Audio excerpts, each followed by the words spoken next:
It is time for the newsroom. We have Martin Mutua and Clay Muganda with us this morning to look at how the big stories in the past few days have been covered in the media. Have we painted the full picture? Have we brought context in some of the stories that are very important? Today we begin on a political note. Gentlemen, thank you both for coming. Good morning. Morning. That's a nice shirt. Thank you. Clay. Oh, look at me like that. You want me to say yours is nice too? I've banned that shirt. You've banned it? Your shirt has been banned. Banned from where? By the IG of Morning By the Express. IG of Morning Express. I've banned that shirt. Oh. And it's good that I don't have dark glasses. Maybe you could have banned those ones. The tinted ones. Martin, looking at this story, it continues to develop. The weekend is as well fast approaching. So the Inspector General yesterday started with that tweet that he had to correct, banning all political parties. He said by banning parties. Okay. Then the correction was political rallies. In fact, it's in the Standard. It's in the Standard. You've not seen the tweet captured? Yeah. Did you see the tweet up? No. No. I don't follow the IG. Anyway, It's important is your is the Inspector Charge of General. your he can security. ban you from leaving your house. You need to know so that when you're out, you're like, yeah, I didn't know. He banned on the online, you know. He can follow you Digital and government. ban you and say, Clay, you're banned from going to Morning Express today. I think right now what the media needs to do is to ask the IG to remove his shoes, so that we can see, because he keeps on shooting himself in the foot or putting his foot in his mouth.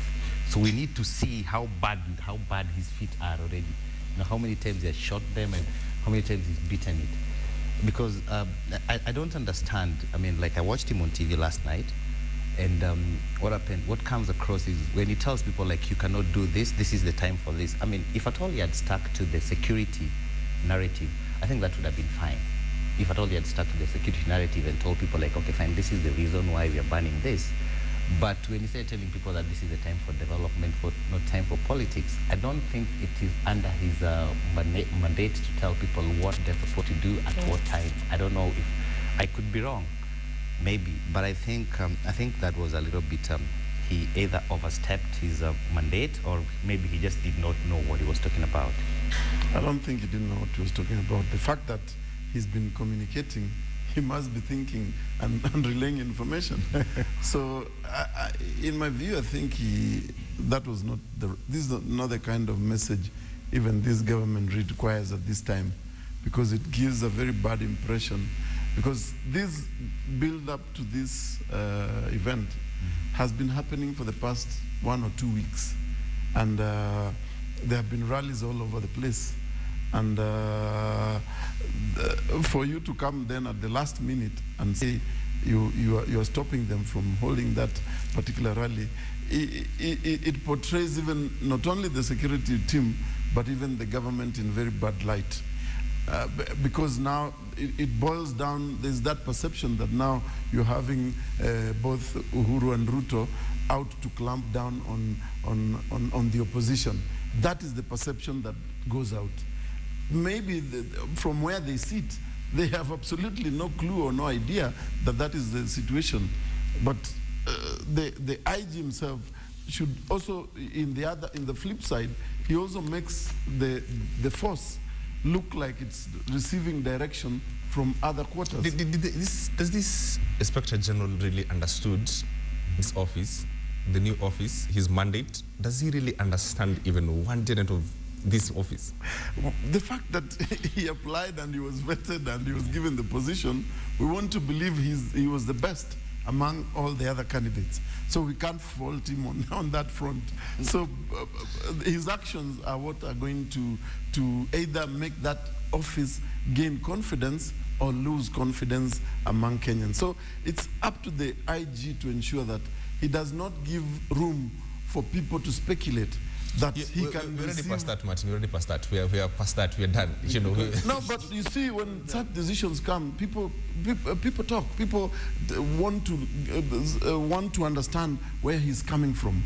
So there will be perceptions that probably he's receiving directions from other quarters. Yet that might not be the case. And then on the other side, he's also putting the security force at the risk of losing confidence from the people. So let's put this into perspective. One, he says he has powers to ban gatherings and meetings as and when he has and feels, that, you can meet or not meet. The Constitution in itself gives you the right to meet, assemble, picket, and, do political rallies as you wish. It is inside that Constitution. This is an act. I mean, by quoting the Public Order Act. Yes, it's an act. Yeah, and by saying that they're doing this because of insecurity or because of security, I think this should have been the perfect opportunity for the country or for them to show that actually, yes, we are facing these challenges, but actually we can still hold rallies. This to show people that actually we are okay, we are on top of things, Instead of banning them, by banning these things, they're actually admitting that, if they're banning them because of security or because of insecurity, they're actually admitting that we are unable, So I don't know whether you get my point. They're actually admitting that they're unable. Yeah, it depends what on they should have shown people is picture. that, you see, despite all these attacks, we Kenyans can still assemble. Kenyans, we are going to take care of your security, so you should not fear. But because just last week. Yeah, but now what they're doing, what they're telling us actually, and telling the whole world, is that you are not safe. This is completely an insecure place. Can I play the devil's advocate in this a little? And imagine a situation where you have Uhuru Park and say what Nyayo Stadium is not too far, and you have Court and you have Jubilee on the other hand. These huge, massive rallies and the kind of things that have been said. And home time, rallies are done. Everything will be okay? Yeah, but I think Kenyans have decided, Kenyans on their own are a bit peaceful. It is the politicians. So you think there would not be a problem if such an eventuality We've done this before. No, it has happened, yes. but now, looking at what is happening now, in the context of... Right now, because of what the government has done now, this is what is going to make people start fighting. Yes. This is what is going to make people start fighting. Had they just told people, okay, fine, go ahead with your rally, go ahead with your party. Actually, there wouldn't be any problem, but now you see the IG has raised profile in terms of what is going to happen over the weekend. He has now even given the Raila team a free publicity, which they did not for the require. event. He has already made them heroes. Believe you me, even those who did not want to have a stake in this, they will now show up. To be part so of. It was the wrong move to make for me, if you ask me. So the IG should soul search himself and realize that there are certain decisions you can make which can impact very negatively, and there are others which you can make which can impact positively. So Martin, let's just walk back. Just last week, we were here and we were discussing about these tinted things, and the IG purports that he has some powers to to arrest everyone who has a tinted car. Like all of a sudden, he has, we've banned tinted cars, as of today, and he says that. So I'm trying to ask and really understand, does this guy really understand his office? I think this is where now the media probably needs to come in and educate him. And also the communication. I think the media needs to come in and educate this guy, or maybe the police force and all that, because I don't think some of these orders that he makes, that even his juniors are actually in them with him. I think they also get very surprised. And this is quite sad, because somebody who's a career police officer, this is not somebody who was picked just from somewhere. Because I met traffic police officers who told me they cannot even attempt to arrest anyone with a tint and a personal vehicle, because there is no law that is going to charge you. And in fact, what is going to charge you? They could not arrest anyone. But he was there saying, well, I've banned it, and he'll be arrested. And he's stuck on it for 3 days. And you're like... Is he living in his own world? That's the problem. The knee-jerk reactions that occur within the force are what I'm saying are going to dent the image of the police force and the confidence of the public. That's why, first of all, we must accept issues to do with security you cannot negotiate. Neither should you compromise.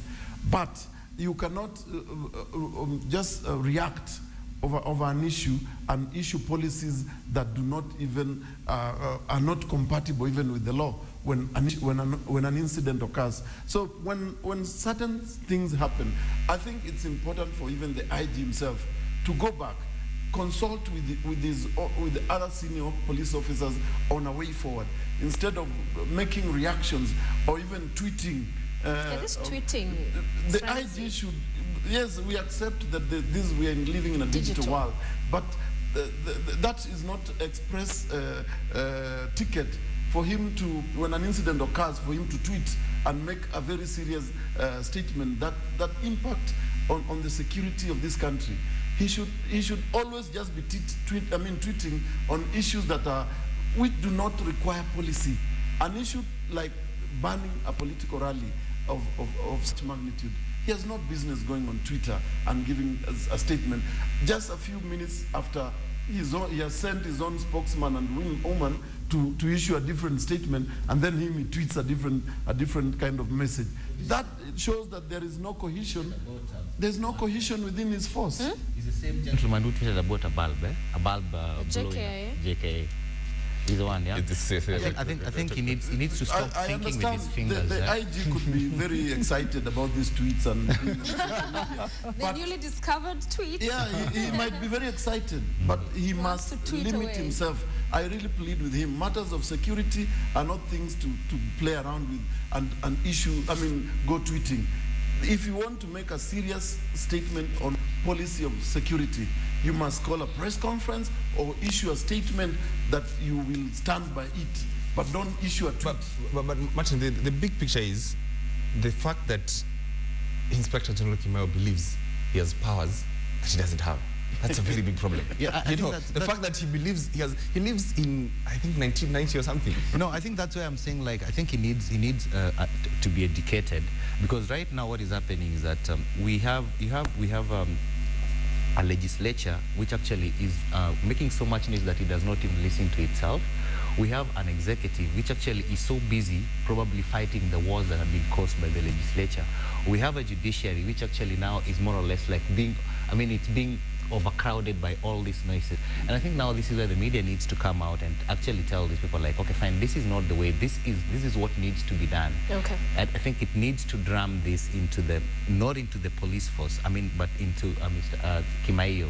Kimayo needs to understand that actually this is not the way things need to be done, because if you go back where Kenya has come from, and all those, you remember all those days when you guys used to be beaten, when journalists used to be beaten on the streets and all that, and the media played a very big role into getting Kenya to where it is. I think this is the time also now the media needs to take back that role and start telling Mr. Kimayo that this is not the way. You cannot take us back there, even if it means showing him the clips of those days, you know, like this is what happened in 1990. We don't want to go back there again. He needs an education. We'll continue with the conversation, Martin, in a short while. We need to take a short break, and we'll be right back to talk more about this story that seems to be eliciting quite some heat.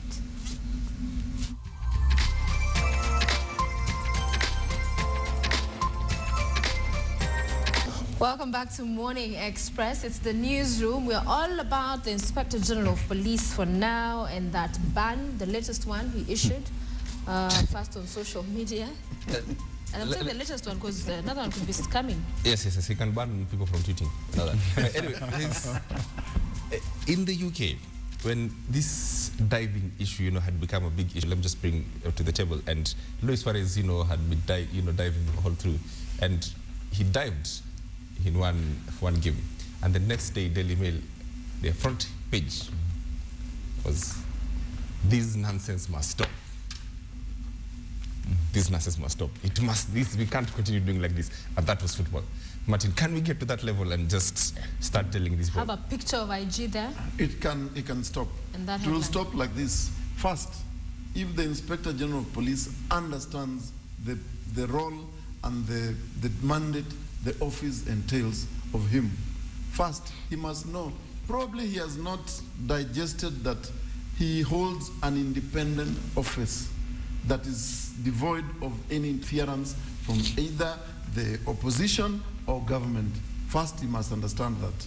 Secondly, even if he gets budget from government, he should not be deluded that the government can give him directions on whatever he's supposed to do. I'm not saying that they do that, but he must understand he holds a very serious position in this country which can either break or make things happen very well. Coming from that, he must also take seriously the kind of mandate he holds insofar as matters to do with security are concerned. Because an issue like this, it can not only portray his office negatively, like I said, it can also portray the government very badly. Look at what our own president and the deputy are facing charges at the ICC. We were joking with my colleagues in the newsroom yesterday, saying, the international media can pick this up. You would not be surprised if you see headlines like ICC suspects cracking down on democracy. It is. Yeah. That is the impact of what Kimayo is doing. So the pet name that they give the president and the deputy, they call them the coalition of the accused. Of the accused. That's the pet name. So every time they talk about it. He will escalate that. I wouldn't be shocked by the end of the day if that kind of headline appears anywhere out there. So the IG must get his act together.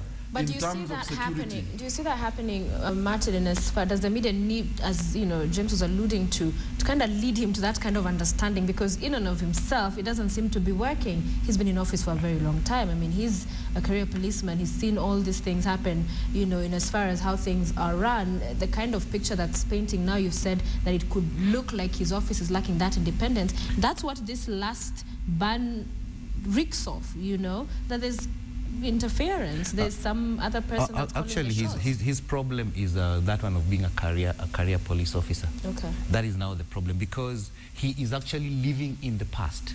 He is living in the past. He's been in the system for so long that actually cannot change to the new way of doing things. He still does not understand that actually this is a totally independent office. He still believes that he has to hang on to those powers, like, let me call them colonial, you know, where the police officer says it has to be followed. You see, he does not understand the new dispensation, probably.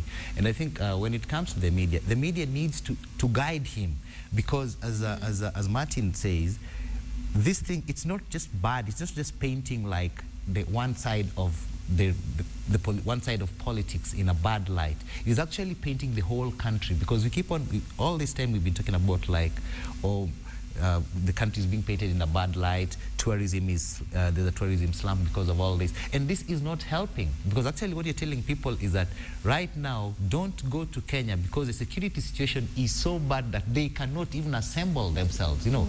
And then this guy comes in and adds also this whole thing like, okay, Public Order Act. He's already told you, like, you know what? There's a lot of insecurity. We don't want people assembling. I'm wondering the next thing, is he going to ban people from going to Kikomba and all these other places, because all those are assemblies? Is he going to do that? Because at what point is he going to tell us, like, okay, fine, it is only going, somebody is only going to attack you guys when you have a political rally, which, okay, political party, or somebody is only going to attack you when you go to a market. I think the media needs to educate this person. I think that is what needs to be done. This guy needs to be educated. But that's exactly what we are doing right now. Yes, he needs much more than, I get it. He needs much more than that, and he needs to stop lying to people, because he might think that he's lying to us, he's lying to Kenyans, but actually what he's doing is that he is actually besmirching the name of the whole country. The other thing that he gets very well, for this he has a place where this attack is going to happen, the criminal elements, and he says, for this reason, I cannot have intelligence. This cannot go on. But 100 attacks, he had no clue where these attacks were going to happen. And they happened. Kenyans were killed. For this particular one, he has the intelligence. And you see now, he's also now giving... Intelligence for this. There's going to... That's what he said. Yes. Even if there was nobody who had any such intentions, people could use that as an excuse now, even to just cause mayhem. And then they will just slump the country further into chaos. Yes, and then you see, he will use that as a bait to say, you see, I told you, but you don't need to tell people. If you have intelligence, it's the right time to even deal with it, so that you can nab the characters who are out to cause those chaos. Then you show the world that this is what happened. But I doubt that that was the case. His intelligence said that some people might. No, because what he said later, no, what he did say, okay, fine. If at all he had stuck to the security narrative, that probably could have been a little bit better. But what he actually said on air last night is that this is not the time for politics. This is the time for development. And I'm wondering, like, his office is already developed. Actually, he should be working towards developing his office and preventing so many terror attacks, because this guy has been jumping from one mistake to another, and every time he opens his mouth, you wonder, like, is it all his feet and all his hands are in his mouth or what? I mean, from all the time from Westgate and all these things, I don't think there is anything that Mr. Kimaiyo can say, like, I got this one right. Does it need a PR, communication, serious I have always to just fast before and he's decided to sit down with them in terms of how to the problem is not communication, really. No, because a part of it does boil down to this is your message as James. It does. So you come to me, the professional, to now advise. This is what you want to say. Should even be saying it in the first place. How to package it. What he's talking about. There's certain things you're talking about security, then you start throwing in their development. And then you're telling people about busting bulbs. And after that, then you start arguing with people on Twitter. I found that to be, that was the most whatever that he ever did that time, the day of the bulb. Or the Al-Shabaab. Al-Shabaab, which was actually such a socialite, you know. Yeah. That's what I was saying. He needs matters to do with security. He must get his act together. He must never go on social media and tweet an issue of put a message that pertains to a very serious policy issue on Twitter. Until he's very sure, let's put it that way. He also needs to get his, I think he can get some advice from the previous spokesmen who have been in that office. I think the ones he has now, they were just picked to be there to relay information that is coming from the IG, and it gives. We had, if we can borrow from Eric Kiraithe, Kibunjia, Kimanthi, and even, you know, those are people when they used to talk, even they could be believed, and they had information that whatever the kind of message they package, you could understand how that message is packaged. I doubt whether even the current spokesmen and women, whether they are trained on communication. I highly doubt. I would really want to be corrected on that. So it's a whole issue of even packaging the information that you're giving out to the public. It's not just a conveyor belt that the IG has told you to say this and you go out and say it. And also law, you understanding need law and to have a conversation with him and discuss. I hope he consults with the seniors, because he must consult with the people before he gives out any information. He must not make unilateral decisions which will come to backfire like what is happening now. When it comes to communication, this is something I've always said. I've always said it here. I think that there's a crisis of communication all through the government here, because there's so many people, and all these people, the directors of writing, the directors of reading, the directors of doing what, of responding and all that, they're not doing much. They're not helping the government at all. They're not, because right now the State House has its own spokesperson who actually also sometimes argues with people on Twitter.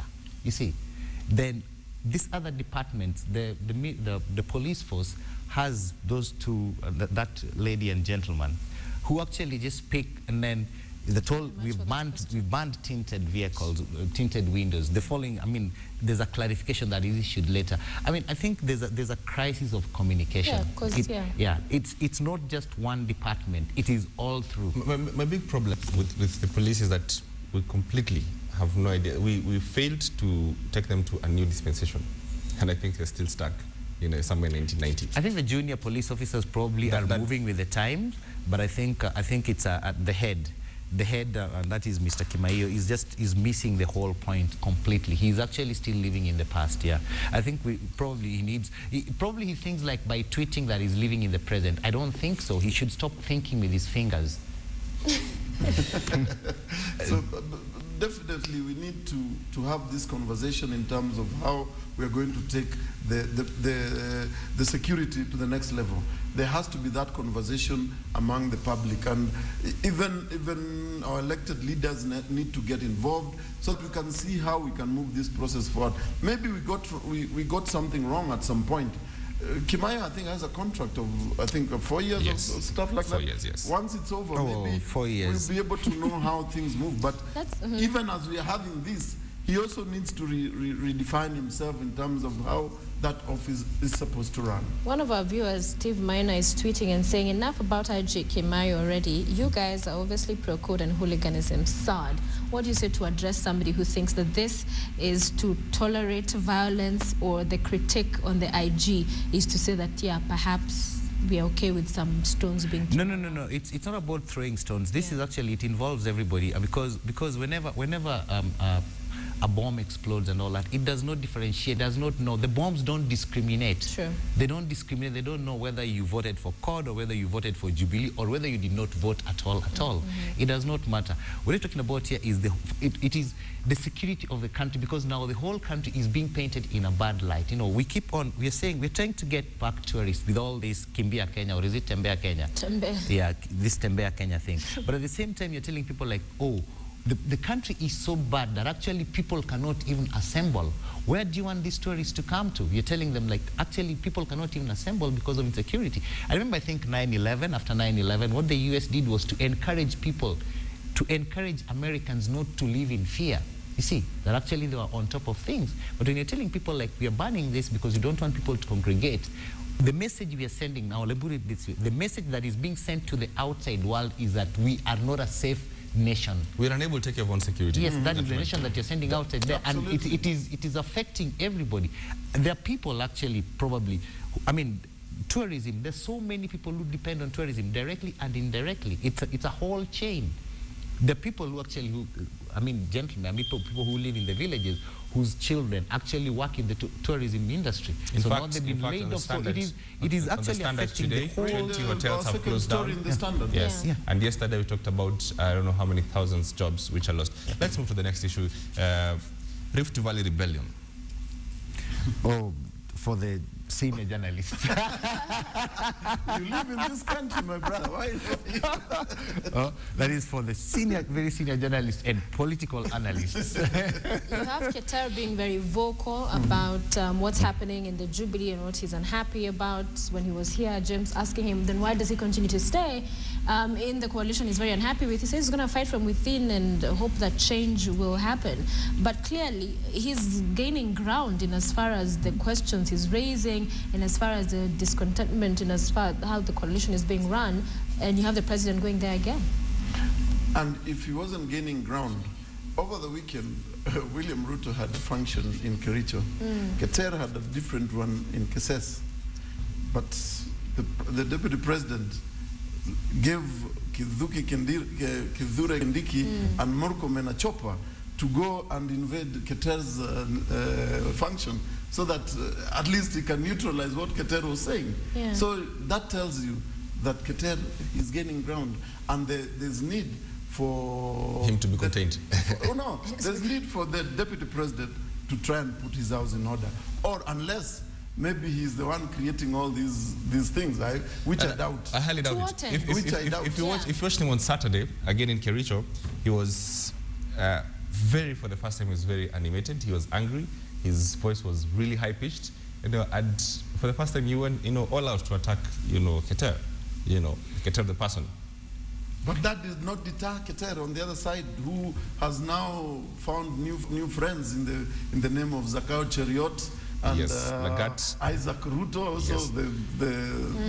the governor. So, and the people in the Rift Valley are listening to them, because they are raising valid issues, and those issues have come to pass. Watch the report. I think yesterday we reported that of, was it Kass FM, and, Kutuni had to text in and say, there's a big problem, my people, we hear that and we understand, and yes, the deputy president to listen to this before it's too late. Absolutely. And the entire broadcast has been, anyone who's trying to tell off Keter is trying to tell off the Kalenjin community. Actually, as a journalist, what I would actually, because I am living from asking questions, I think the questions that Keter is asking, they need to be answered. I mean, that's what I can say. They need to be answered, because you cannot wish him away. You cannot actually keep on saying, like, you cannot keep on calling him all these names, broker and all that, but you're not answering his questions, because the questions keep on, Clay, he keeps on the asking question them. he asked on the Standard Gauge Railway, he was accused that the only that's reason what I'm saying, of being a broker or something. why he's unhappy is simply because he's among the people who missed out on eating. So it's not that he's disintegrous or whoever he's speaking for are coming from a place of, oh, you know, we are all about clean. It's because they missed out on the deal. And then this other one, that it's propagating tribalism, because yes, you're fighting for your people. So at the end of the day, are you the person coming to say equity, or are you just also just going ahead to entrench a problem that is already there? So there's also the other side of the argument. No matter how stupid the question is, the answer, the thing is, these questions need to be answered. You don't, if the questions, if he's asking stupid questions, I'm sorry to use that word on national TV, I mean, then you don't call him all these names, because you don't call him a broker. You don't call him a broker because he's asking about the Standard Gauge Railway, because when you're saying like, oh, he missed out on the deal, but at the same time, how did he miss out and this thing was never tendered? How did he miss out? This thing was government to government, so how did he miss out? So you see all these guys... Probably he's a government. So you see also these people are not saying the truth, but I mean, from as a journalist, I think what needs to be done is, the biggest problem that we've been having in this country is that we don't answer the questions. When we are asked questions, we actually counter it and call people names instead of answering them and saying like, okay, fine, this is what is happening. As you're saying, like Mr. Ruto was quite animated and all that, and maybe he had just come, I think he had come from Rwanda or somewhere, promoting another album. Okay, forget about that. So I think there was no point of going on air to get mad, to show that you're annoyed, instead of just answer these questions, whatever, Martin, if it's true or isn't wrong. This like deja vu? You know, William Ruto in 2008 and Alfred Keter in 2014. It's the same script saying the same thing and just hitting home. In 2008, 2009, Ruto was in Raila's neck, you know, and saying, you know what, it doesn't matter even you take stream or forest or anything, you're killing our people and interfering with our people, I will go and defend our people. And there's Raila there trying to say, you know, this is about the conservancy, it's about climate change, and no one listened to him. Yeah, I think the people who are holding divergent views, Keter, Zakayo, and the rest in the Rift Valley, are feeling that maybe Ruto, the deputy president, is suffocated in government, and they need to come out to give alternative views, because they believe their people or their members from their community are being shortchanged, and yet the deputy president, having been suffocated in there, he cannot raise a voice. The only voice he can raise is to defend the government every time he comes out, because he's definitely the number two. Yes. So he has to. He cannot say something different. But so they are trying to find alternative voices in there. And in the process, that is hurting his... They are creating a groundswell. Absolutely. So the only way to deal with that is to try and smash these divergent views, whatever time it occurs, so that people do not get to know what is happening. But it's something that the DP himself needs to put his house in order. He's the party leader of URP. The people who are talking about all these things are URP members. So it is an issue. But can he really? The issues that these guys are raising are almost impossible in other No, yes? I think they can be solved. And you know, right now what is happening is that the presidency is being distracted. You know, it's being distracted because right now he has to go and sort out that stuff. Firefighting, you know? All manner of stuff. Yeah, he has to go and sort out that stuff instead of being here probably and telling us, sorting out how we are going to get 3.05 billion to pay the other gentleman, how we are going to recover the 1.4 billion, how we are going to receive calls and put on loudspeaker. You know, such kind. I mean, dealing with important issues. Let's take a break and come back and continue with this conversation. You're watching the Newsroom. We return in a few short moments.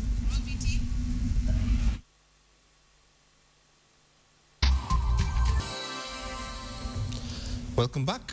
Morning Express, continuing with the Newsroom. Wrapping up on these matters of rebellion or perceived rebellion in Rift Valley, you know. They're not perceived, they are real. They're real, they're not imagined. Yes, when you see Isaac Ruto coalescing around Alfred Keter and Zakayo Cheriot, all these three people, all of whom have been very critical of the DP, is for real. And they don't just speak things, they speak hard stuff, things which other MPs within Rift Valley can never even imagine to say. So, and I think for Katera has only been initiated by these two other gentlemen because they've been longer in politics and they have seen the deputy president come up. So, in terms of how the politics in the Rift Valley move forward is something that is going to be very dynamic, and it's, believe you me, the fact that the deputy president would want to, at any given time, would not want to hear this kind of, I would call it noise, coming out from these gentlemen.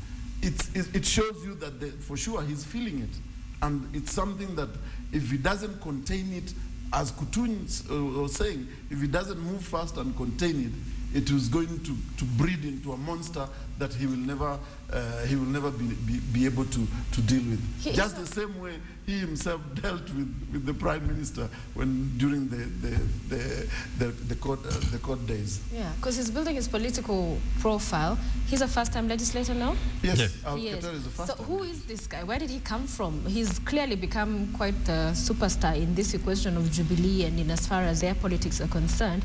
Who is the man? Kenyans need to understand, you know, where does he just come from with all this energy and all this? I think it's just a man with very many questions, and for me, I mean, what I would urge to be done is that these questions need to be answered, because for me, it's only that they're distracting now. They're distracting Mr. Kenyatta, you know.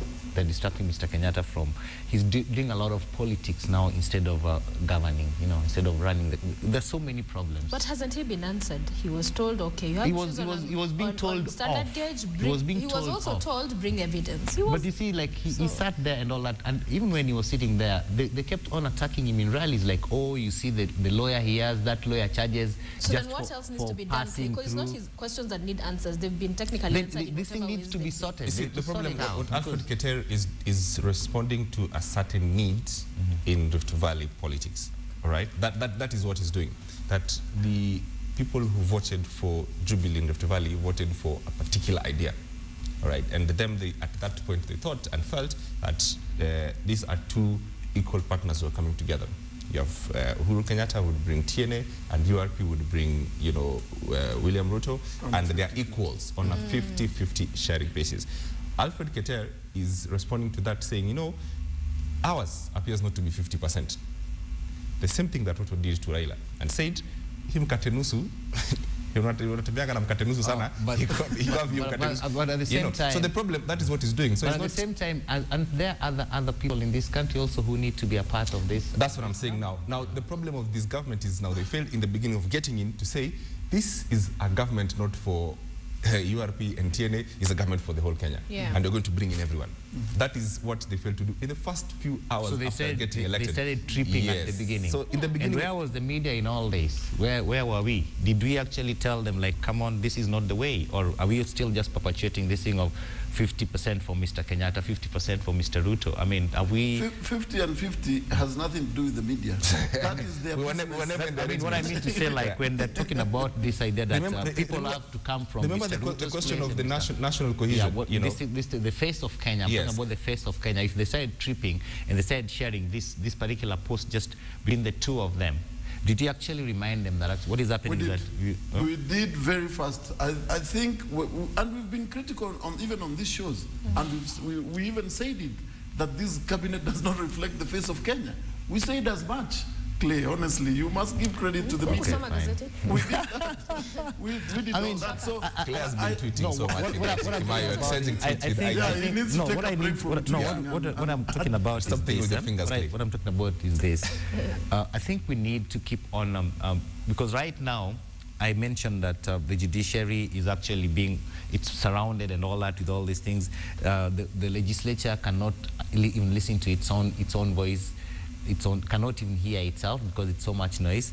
The executive is getting distracted into all this, whatever. I think media needs to now, media needs, the so-called media activism, this is the time, okay, fine, we've done enough. I think we need to do some more and tell these people, like, come on, Apana, you guys are taking us the wrong side, this is the right way. And I think that we need to keep on hammering this, even including the Mr. Kimaios and the whole 50% and all that. I think this thing, maybe the point has not gotten home yet, and that's why they're still thinking like... I think we're losing the point. Yeah. You talked of something which I think is very critical in terms of where Alfred Keter is responding to. The vacuum that is left, that has been left. He was, when they came to the elections, they were made to believe that this is how government will be. But in their own analysis, they have checked and they have realized, honestly, it is not a 50-50. Yeah. It is something different. So I think Keter is addressing himself to that particular aspect. And apart from name calling by members of parliament who have been hoarded by some guys to come and just hurl insults at him and Isaac Ruto, they have not responded to that particular aspect. And that's where the genesis of the problem is. Exactly. Right? Is that not what I was saying, that these questions need to be answered? Or that is responding to what is actually... You see, it's a big political problem. You know, it's not... This is a governance problem. It's Uhuru and Ruto who appoint, you know, the cabinet secretaries and the chairman of parastatals and everyone. That is where they respond, all right? It is in... The onus is on them to show that this country is for all of us. It's for everyone. But once they give that hint that there is this bit and this bit, then you have a whole constituency that is out there saying, this is not what we agreed and what we were told. And thereby we have now a political problem. But now they have no idea how to respond to this problem. Unless they say, you know what, we need to reconstitute the cabinet afresh, we need to hire, you know, all the chairman of boards afresh. I think it's a whole difficult problem. And I don't think I can blame Isaac, Alfred, or Zakai, or whoever who are raising this criticism, because I think even for me, it's for the good of William Ruto himself, because they feel he has been suffocated in this government, which is, for me, they're trying to rescue him, because there are certain things which William Ruto cannot say, but these other guys can be able to say. So it's a conversation that will go on. Mr. Ruto said that he said that he speaks for himself. It is in their interest. It is they're the ones running this government. Honors on them. Yeah. Yes. They can, but Mr. Ruto said that he does not send people to speak for him. He speaks for himself. He said that the day he was quite animated and all that. Yes. Yeah. Okay. I think probably these people sometimes maybe they need those people who call them and put them on speakerphone. Yeah. Before we wind up, Anglo-leasing, we thought we had come at least to the end of that particular ghost when the 1.4 billion shillings was paid out, and only now to find out the poor class 1 people's money first went into that. Very sad. Can you imagine the class 1 students protesting, you know, our laptops, our money went.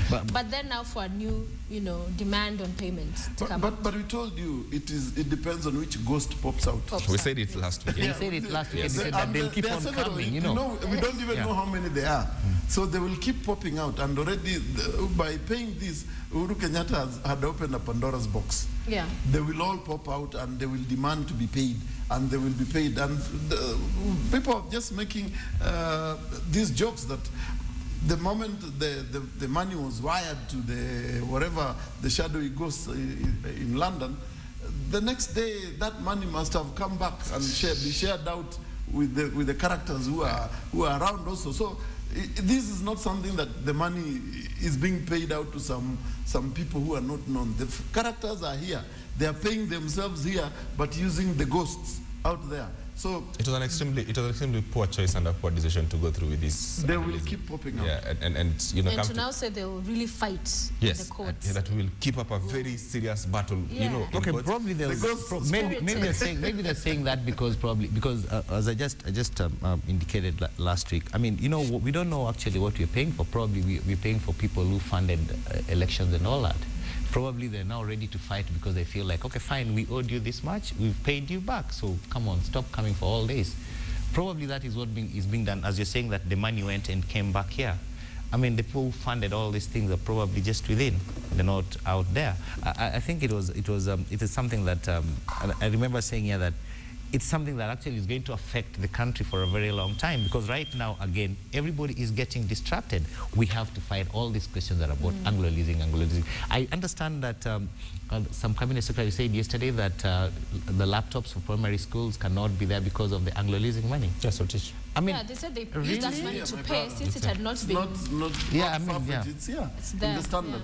They have diverted the 53 part of the 53 billion for laptops. But pay the ghosts. But the laptop that they already started stumbling like long before this thing came up. I mean, so right now we're using this as an excuse. You know, I think we need explanations, not excuses. You know. Finally, in a very few words as we wrap it up, what do you see happening this weekend in terms of the rallies, the ban, and all the excitement? Raila is coming back. What do you foresee? Well, Kimayo has already risen the profile for the rallies. Yes. So he has given Raila and his team free publicity, and he has mobilized Raila's supporters who will now drive into this town very well, thanks to Kimayo. So that will happen. And they have said they will ignore the ban. And there was some talk last evening that Kimayo was about to rescinded the decision. We didn't see that coming, but if he wants this place to be peaceful, he had rather just provide security and let these guys do their thing, and they'll go back to sleep, as opposed to having a showdown. Now, if you start fighting within the capital city, you'll give fodder to the international media and give credence to the fact that this country is ungovernable. Yeah. You've given birth to something that was not there. Yeah. Absolutely. That's the whole thing. It is in best interest to just provide security for the quite unfortunate. two rallies. Yeah, but people are saying that it's not a rally. It's a homecoming party. Homecoming party. Yeah. Provide security for the party. For the party, yeah. I think he needs to stop giving the country a bad name, putting the country to look as if it's ungovernable. Yeah, because it's really tourism. The slump in tourism is affecting almost everybody. The country is under siege. Is under siege. Let's too many socialites. Yes, listen to that. The country is under siege. Too many bulbs, you know. Where did you get that from? Thanks to Martin, Joshua, and Clay Uganda. We'll do this again, of course, next week on Wednesday. Please keep us.